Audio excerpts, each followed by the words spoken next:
Hello, welcome to another edition of the Pace Report. I'm Brian Pace. As you know, it's been my goal and mission to introduce you to the next generation of musicians that are helping move and advance Black American music forward. And tonight here on the Pace Report, I'm introduce you to a keyboardist who hails from Philadelphia by the name of George Burton. Now, George Burton has played with some very important musicians, ranging from the Sun Ra Orchestra to the great Michelle Indenicello, as well as saxophonist Odine Pope. Now, this Philadelphia native grew up around some very important musicians of his generation, including the great Belial, as well as Orrin Evans, just to name the many endless few. Tonight here on the Pace Report, you're going to see highlights of his official New York record release performance of White Noise, performed at 9 Orchard, which was curated by legendary DJ Stretch Armstrong. Tonight, he and I will sit down and we discuss important parts of why this project fuses hip-hop, R&B, as well as the music of the diaspora. We also sit down and talk about this record and why it's very important to the times that we're living in right now here in the United States, as well as we reflect on some of his Philadelphia roots by way of his mentor Odine Pope, as well as we reflect on some of his very important influences and why he decided to bring keyboards into the fold on this album, White Noise. So sit back, relax, and enjoy highlights of Mr. George Burton performing music from his brand new record, White Noise, live at 9 Orchard here in New York City, here on the Pace Report.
I think what's interesting right now in the world, musically, is I haven't heard a lot of protest music. And what I mean by that, I'm 52, so I came up with the era of self-destruction, NWA, Public Enemy, KRS-One. Right. And beforehand, we had Stevie Wonder, Bob Dylan, Right. Bob Marley. This album really is a myriad and a reflection of where this country is politically and spiritually. Yeah, it is. It's interesting because it's when I first started writing an album. I was during the end, actually it was like the end of the pandemic after we had been at it for a year, and I decided to buy some modular synthesizers, which was very, very foreign to me. And the thing that was interesting about it is as I bought these things, they had no keyboards, so I'm playing with them. They're analog, so you can't really turn them off without losing these very particular patterns. Once you turn it off, they're gone. You have to start all over. So what I got in the habit of doing was just leaving it on and then turning it down real low. So at the same time as I'm, experimenting with these moods, I'm watching TV and all the things that's going on in the world.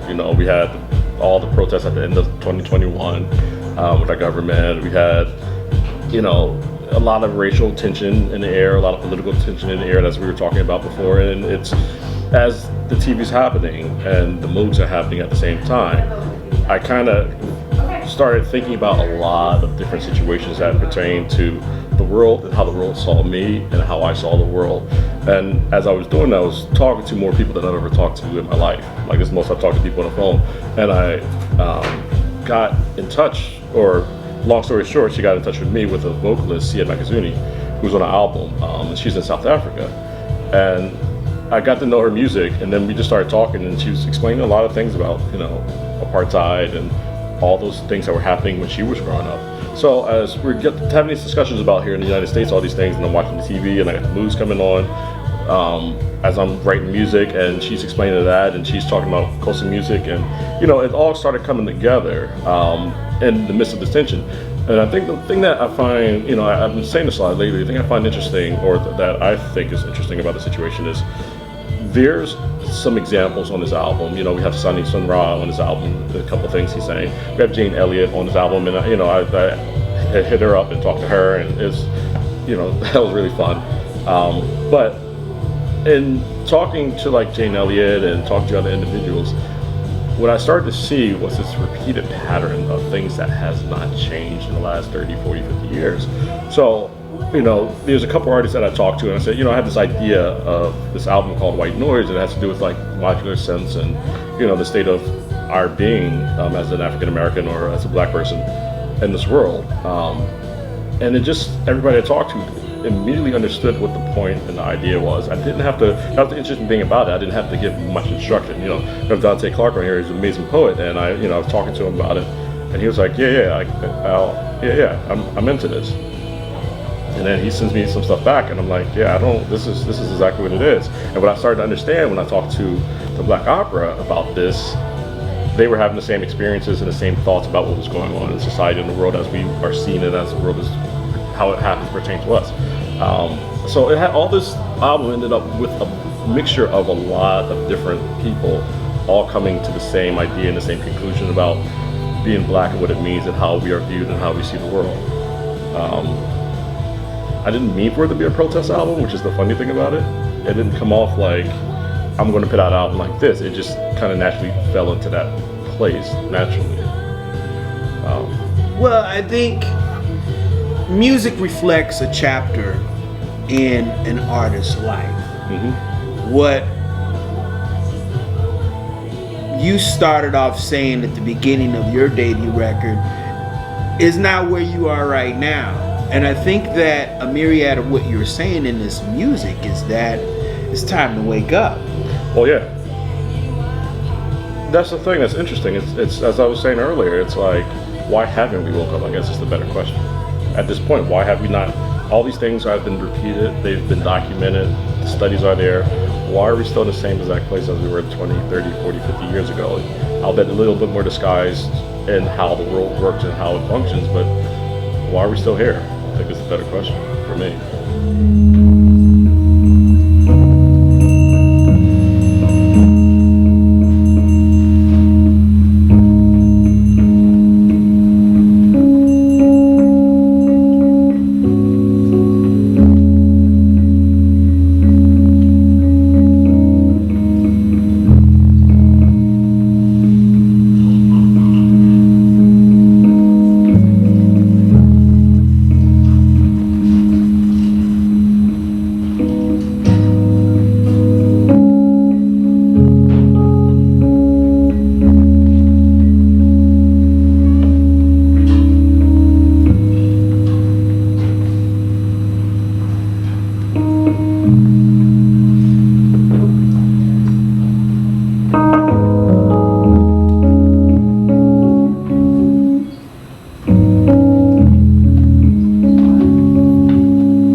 we're at a point now where music, with the way we've digitized and put all of this in boxes, meaning that Spotify, iTunes, it's like now people are micromanaging what they're listening to. And do you find it very hard now to keep your audience, or do you find it challenging to get new listeners now? That's an interesting question. It depends. I mean, the way that people discover music is not around in the way that it used to be. You know, it's the radio thing was a huge thing. This is what's cool, this is what is not cool, this is the new stuff. I don't think people listen with the same type of ears that they listened to before. It's a lot of it's like background music. You know, it's set up for the playlist. I don't know how to write music for a playlist that blends with everybody else's music. It's just not what I do. So to a certain extent, I think it is hard finding new listeners, but I also think that once you find them, they kind of stay a little bit longer. They're more interested in finding new things. You know, they want to discover new people. They want to discover new music. They just have to figure out other ways of getting out there besides the boxes of Spotify and Apple Music, which aren't the best way of discovering people, I don't think. I want to talk about Philadelphia, your hometown. You've crossed paths with a man who means a lot to me, Mr. Odin Pope. Oh, man. And Odin, when I first moved to the city, he supported me real tough. In fact, he gave me one of my most humbling pace reports the whole week, where he recorded that music with Pharoah Sanders and James Carter. And he happened to be a mentor to you and a person that was kind of etching into your background. Tell me about Odin. First thing is, Odin gave me one of my first big gigs in New York, and I was a kid. I was a fresh puppy, and you know, he called me. He's like, you know, George, I got this gig, and I was like, well, I'm taking it anyway because it's, you know, Mr. Pope. And he's like, well, he didn't really tell me he was on this gig. He was like, you're just coming to rehearsals, and really cool about it. And you know, so I remember doing these rehearsals, and you know, he always let me be who I was in the way that I played. He never like really asked me to be anything outside of who I was or what I did. But I remember when I got to this first gig, like when I finally figured out what was going on, and, you know, I was at the Blue Note, and I was like, well, you know, who's on it? You know, and he's like, oh yeah, well, Michael Brecker's going to be on it, and Joe Lovano and James. And I was like sitting, I'm like 22. I'm like, wait, what's going on here? So you know, it's I to this day I love him for, you know, believing in me that much, to have me on the same stage with like these very particular individuals who are the ones. They were the trendsetters. You know, Michael Brecker, he's from Philly, you know, and he's the Brecker brothers and their whole, you know, lineage. And then you had James Carter from out of Detroit, and that was the first time I met him. And I was like, man, we to this day we get along playing really well. And that's just, you know, he trusted in me. He trusted me to hold down the piano seat that was held by Eddie Green for years and years and years. And I think when we played together, I was in that band for about 11 years, 12 years. And we took me all over the world. You know, he's an amazing, humbling guy. You know, it's to this day, it's the gig I talk about the most of all the things I've ever done. And just, you know, I think one of the biggest things I learned from him was learning how to just trust people, allow them to be who they are. Right. And the music that he writes is complicated too. A lot of cats. Little bit. Yeah. Little bit. Another person that is very important in your life is the late Shirley Scott. Oh, Miss Shirley. And of all the organ players, and Philadelphia has a rich tradition of organists, period. Yeah. I bet she put some whooping on you too. So you want to hear something funny? My dad is an organ player. My brother is an organ player. I'm terrible at organ. I know. Okay, I can, but I mean. But I took piano lessons. Right. So I mean, you know, that was amazing. You know, she talked about a whole lot of things that, you know, that I didn't even think of, and I was really young at the time. It was before she passed, but it was understanding the tradition, understanding, you know, just certain ways of playing, certain ways of comping. That was like a big thing that I learned from her. Between her and Sid Simmons out of Philly was understanding how to support a rhythm section in the right way, learning how to support a soloist in a way that pushes them and keeps them steady and comfortable. and understanding how just to make the music feel good, which is something that can be easily forgotten about.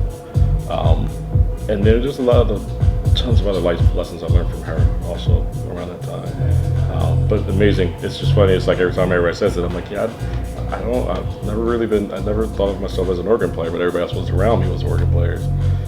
Is it formulaic as an organ player, or is it just your ear just doesn't gravitate to what you're playing with the organ, as opposed, because I've seen you play straight ahead. I've saw what you're doing tonight. I'm like, okay, I mean, it works, but I'm still I'm puzzled with this whole thing. You're terrible at organ. Yeah, I mean, it's so I consider there's piano players and then there's organ players, and like when you grow up in a city like Philly where you have like Shirley Scott and Miss Trudy Pitts, and you talk about like Joey, like it's an organ, it's like an organ town. So I always feel like, yes, I can like play it, I can get around on it, but I never really consider myself to be an organ player the way they were like legit straight up organ players. And I always feel like it's a disservice for me to even consider myself an organ player when they're like so ridiculous.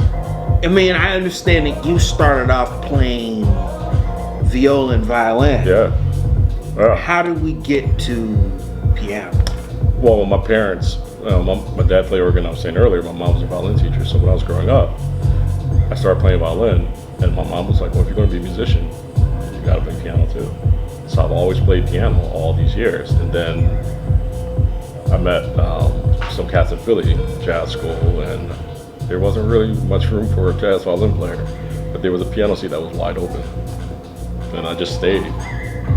Who were some of your piano influences? And I have to bring up McCoy because he's from Philly. It's funny. Mr. Pope used to call me Little McCoy when I was younger, because that was like Philly, that was McCoy. He was like the Philly piano player out of Philly, him and Sam Doherty and some other cats. But McCoy he's McCoy Tyner. I mean, you think about,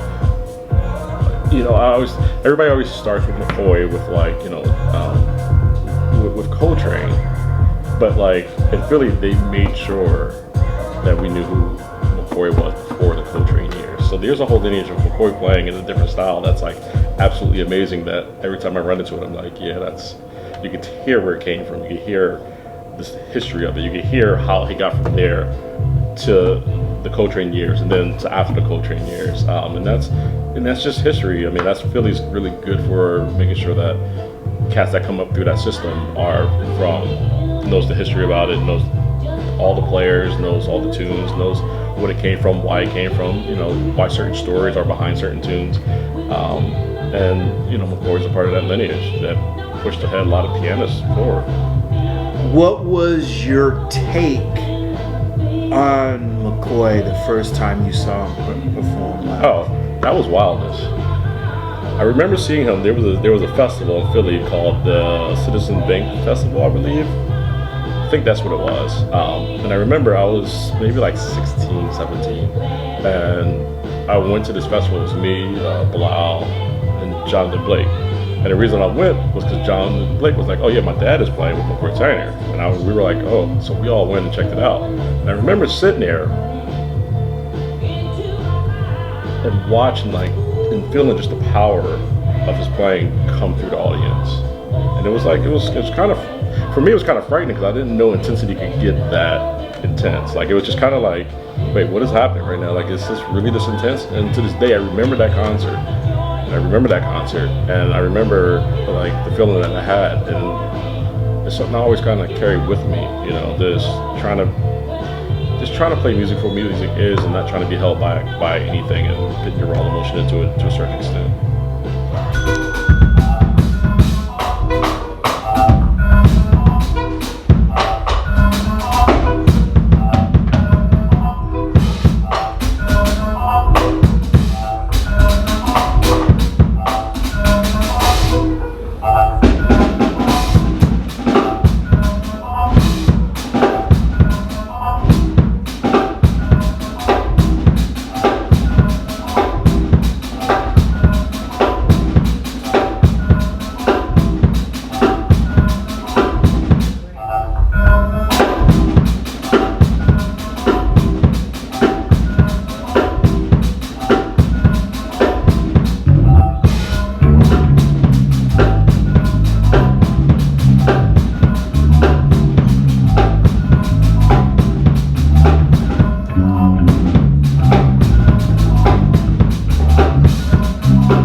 you as a developing a composer and pianist and band leader, what are some of the things that you're thinking about musically moving forward? I mean, I'm curious to see how you started and where you're going. I look at another one of your contemporaries, Orrin Evans, who's another Philly cat. Right. And I'm just looking at where, dang, Orrin, slow down.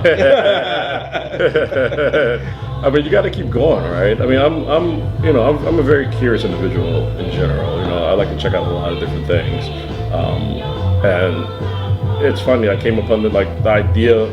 Besides me buying these modular synths and getting this particular project started, I remember the first idea was I was actually with Nazir. We were in Connecticut, and he took me to a club, and it was, I can't remember what type of music it was, but I remember hearing the electronics and the bass and everything, and I just was sitting there listening to it, going, I wonder how does that work? And that's like typically how I think in general. So where I go next, I'm not really sure. I'll figure it out though. When you talk about modular synths, I'm going back to when I saw you tonight. I'm going back to Joe Zawnu. Oh yeah. I'm going back to like Chick and Herbie. Were you thinking about those cats when you were doing this? Of course.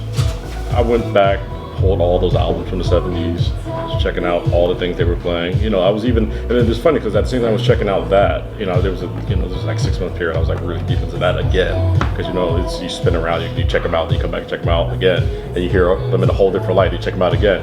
And when I was checking them out, it was around the time I started checking out Sun Ra a little bit more, and what he was doing with the moves and the modular synths and all the organs and everything, and it was just kind of like there's two different worlds that like I found very interesting how people checked out and how people heard music, and especially Zawinul, like he was like the keyboard cat, like that was like his, so like hearing him play the same instrument as like Sonny as Herbie was like kind of like, all right, so I have all these options I can pull from and spin in my head a little while. And that's the beautiful thing about fusion. Fusion is basically, you're bringing the traditional form of fusion music to what you're doing now. Basically, because I mean, you got hip hop, you have electronica, you have all this type of myriad, all these musics, and that's basically what Miles and Joe and Weather Report, those cats were going for. Well, you gotta evolve, right? I mean, most people do. Miles and them, they kept evolving over the years, you know. Evolve. Every 10 years, he was doing something else. Every 10 years, different sounds. Same with Zawinul, same with all those cats. So I mean, I guess I'm just, for me, I guess I'm evolving. You know, just trying to keep moving forward, trying to get up with new ideas, trying to push music in a way that I feel comfortable pushing it.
of coke, even though I'll have to learn how to find it again and again. I sweat more than I used to. My blood tends to stay on simmer. My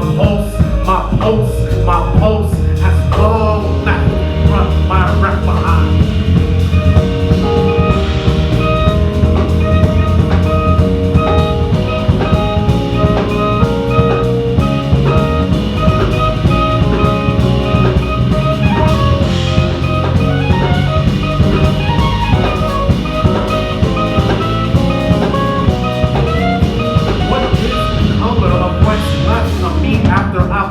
Myself. What is the color of? I don't have the answer, but I look for it as if the sky might speak. And even if it did, when I hear it, I come from a city where the noise doesn't know the color of stop. Orchestra of rush hours screeching over a sermon that I need to hear, but never do I get the chance to hear it.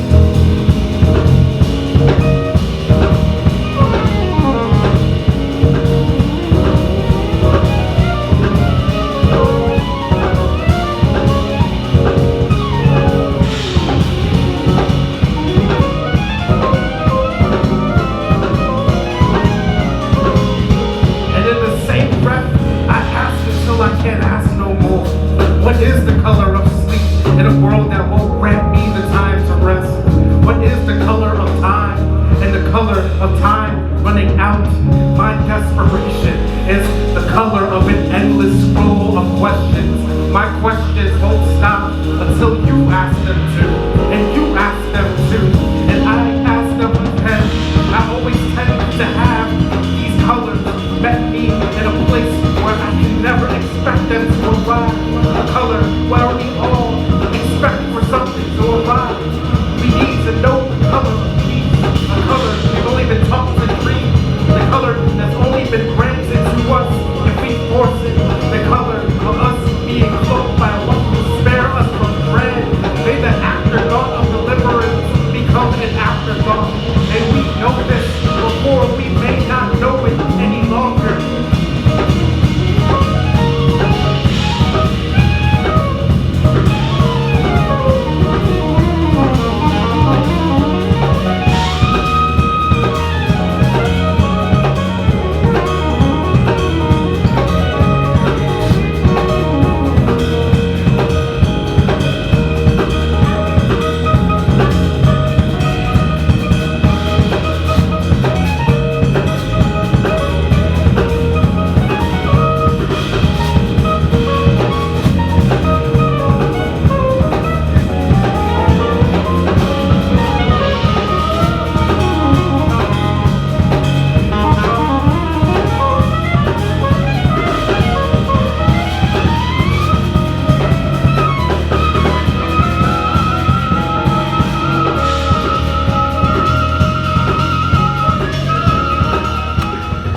No, Philadelphia too, man. I've a lot of great musicians our age are doing some tremendous things. What is it about the music scene in Philly that just? Oh man, I mean, Philly is always, you know, I remember every time this question comes up in different situations, and I always say, you know, I don't think I've seen another city like Philly. As in, like, Philly had, when I was growing up, Philly had the classical side was very, very deep. You know, you had Diane Monroe, you had the Philly Orchestra. Those cats were always hanging around, and they not only were they hanging around like doing their job as, you know, at the orchestra, but they were like giving lessons to us and coming through the scenes. You know, then you had John Blake, Grover Washington. You had all these cats that lived in Philly that were like touring and like really killing it, and they were a part of the actual scene. You know, so it's when you have the direct connection to like actual working performing artists on that very high level, it's going to breed some cats. It's going to breed some cats, and it's something that's I don't think will ever change, because like Philly's a very special town where people don't necessarily feel like they need to always leave and move to New York. And then, you know, they stay, they give back, and there's just more cats, and there's the next generation of cats, and the next generation of cats. And what's interesting is, because I'm at that weird, I'm sort of kind of cross generation now, where it's like I grew up under Tim Warfield and Charles Stafford and all of them, but then now there's the generations under me now that I can still play with easily because we're all from that same workshop of musicianship. What about Emmanuel Wilkins? He's from Philly. Did you see him? I remember the first time Emmanuel played in New York, and he was playing with Odin, with one when the Gates Meeting with Odin was on, and that was some years ago. And now we have like Nazir's here, and then we have it's a pile of cats. I mean, it's a lot. It's a machine in Philly, you know, and everybody takes it seriously, and everybody wants to play on a high level. They want to make sure the music is right. Who are some of the musical cats influenced you? As in, musicians and also composers. I'm very much, you know, it's as we talk about Philly. I like to talk about Sid Simmons a lot. You know, there's people who influence you as like players, and there's people who influence you as people and players. And he was one of those individuals who was special like that, and he did that for a whole list of cats through the years. You know, this list is long. I mean, we talk about Lovett Hines. You know, he was at, you know, he did the Clef Club program, and all of us went through that.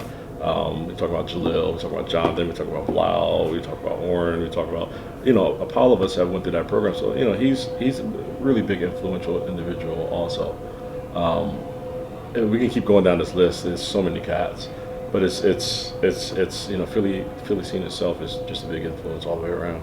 I've interviewed Bilal here on the Pace Report a couple of times, and I remember living in Detroit, and I bought his very first record, and I said, this dude, he's gonna be the undisputed truth.